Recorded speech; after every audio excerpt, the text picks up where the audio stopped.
بلا سن لو، کیوں نہیں، من کسب سیئۃن، اگر کسی نے کوئی برائی کی، اور یہاں اکثر علماء نے اس کو کہا بڑی برائی، سیئۃن جو ہے بڑی برائی، کوئی شرک کیا، کوئی گناہ. اچھا ویسے بڑے گناہ جو ہوتے ہیں جنہیں ہم کہتے ہیں کبائر، ایک بات اس میں یہ بھی سمجھ لیجئے کہ اگر صغیرہ گناہ بھی تسلسل سے کیا جائے، مسلسل کیا جائے، تو وہ بھی کبیرہ شمار ہو جاتا ہے.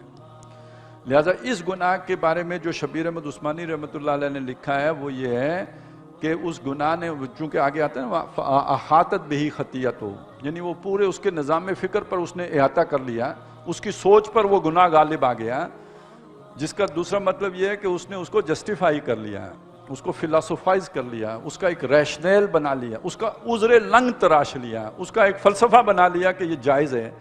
تو گویا اب تو وہ توبہ تو کرے گا ہی نہیں نا. ایک آدمی گناہ کر رہا ہے، گناہ سمجھ کے کر رہا ہے، اس کا کسی بھی وقت امکان ہے کہ توبہ کر لے. لیکن جب ایک آدمی نے گناہ کو جسٹیفائی کر لیا کہ یہ گناہ ہے نہیں، اب اس کے توبہ کا امکان ختم ہو گیا. تو جس نے بھی کوئی بڑا گناہ کیا وَأَحَاطَتْ بِهِ خَطِيئَتُهُ، اور اس کی خطا نے اس کو گھیر لیا، فَأُولَٰئِكَ أَصْحَابُ النَّارِ، تو وہ آگ والے ہوں گے، ہم فیہا خالدون، ہمیشہ اس میں رہیں گے. تم سمجھتے ہو کہ بس آگ چھوئے گی؟ نہیں، ہمیشہ رہنا پڑے گا.